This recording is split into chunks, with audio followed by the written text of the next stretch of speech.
Noc chce mať z tichosti pobrežia pôžitok a preto pricvála klusom. Šaty s tmy na seba oblečie, rúcho si hviezdami ozdobí a povie tu som.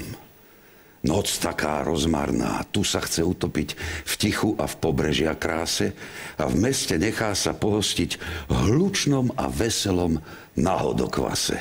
Okrem hviezd do noci pridrá železnej žiarovka so svetlom zvoní. Raz modrá, zelená, červená. Farby si premieňa jak mladí chameleóni.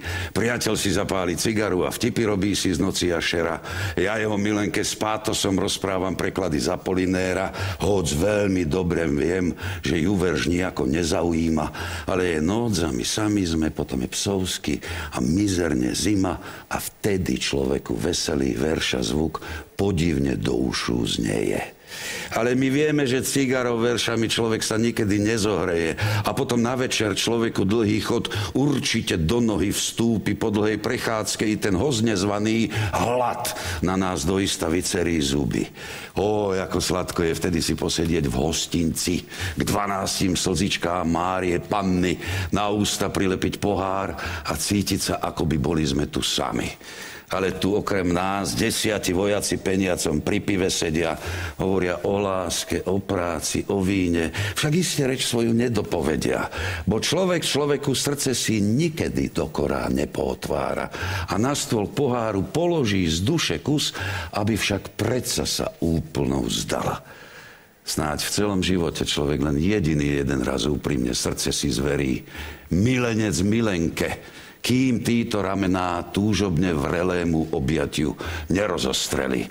Ale tí milenci o svojej láske tak mnoho vecí si povedať majú, že potom na veci ostatné, na všedné, tak ľahko, ľahučko pozabúdajú. Na stolci bukovom sediaci starec si osvojil veselej radosti zvyky. Pretože starý je, tak svoju radosť si pokuse ukladá do harmoniky.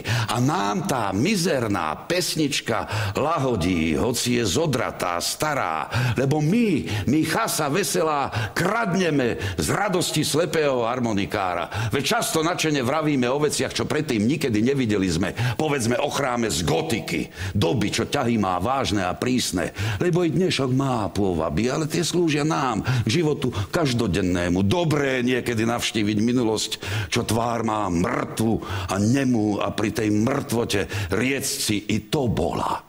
To bola krása. Hoď už dnes človeku niekedy tak veľmi podivnou zdá sa. Nuž ale čím bol spestrený život náš? Čo by sa na ňom nám lákavým zdalo, keby tak prúdenie kontrastných svetiel domiel sa nikedy nepousmialo. Do nášho života napätie, výstup, pád, boj a mier nalieva sily. A predsa žiť ešte chceme. Ešte sme telo si do rakvín neuložili. Takisto nádherným zdá sa nám bubna zvuk, keď velí do tanca kšimi, ako keď bača sa namáha k odzemku s gajdami nafúkanými. Ale nik na svete v hostinci nevyžil pri láske, víne a speve. A môjho priateľa milenka na domov, na otca, na matku zabudnúť nevie. Lebo len básnici hovoria milovať, milovať, potom hoď svet nech sa zrúti. Milovať v láske, žiť, kým v ruky studené kríž smrti do rakvy nepodajú ti. Milovať v láske, žiť, kým do dna vypije života červený kalich.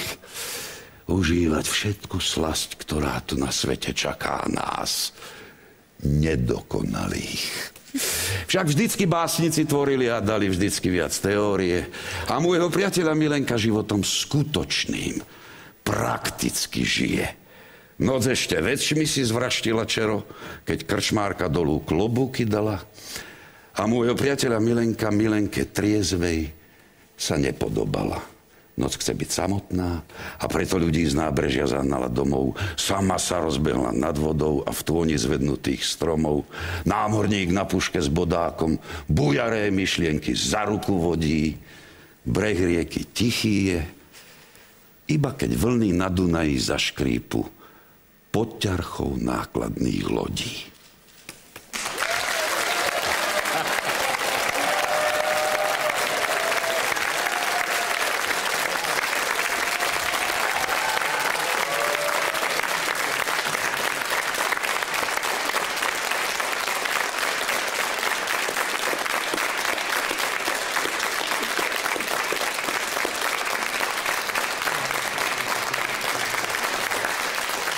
Dušan, čo dodať?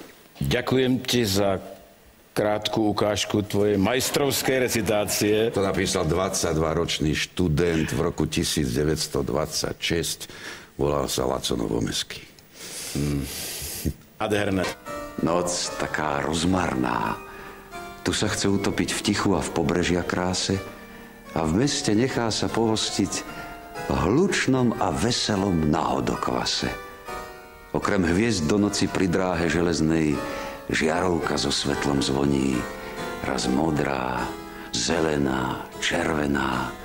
Farby si premieňa jak mladí chameleóni. Priateľ si zapáli cigaru a vtipy robí si z noci a šera. Ja jeho milenke s pátosom rozprávam preklady z Apolinéra. Hoď veľmi dobre viem, že ju verš nijako nezaujíma. Ale je noc a my sami sme, potom je psovský a mizerne zima a vtedy človeku veselý verša zvuk podivne do ušu znieje. Ale my vieme, že cigarou, veršami človek sa nikedy nezohreje. A potom na večer človeku dlhý chod určite do nohy vstúpi. Po dlhej prechádzke ten host nezvaný hlad na nás doista vycerí zuby.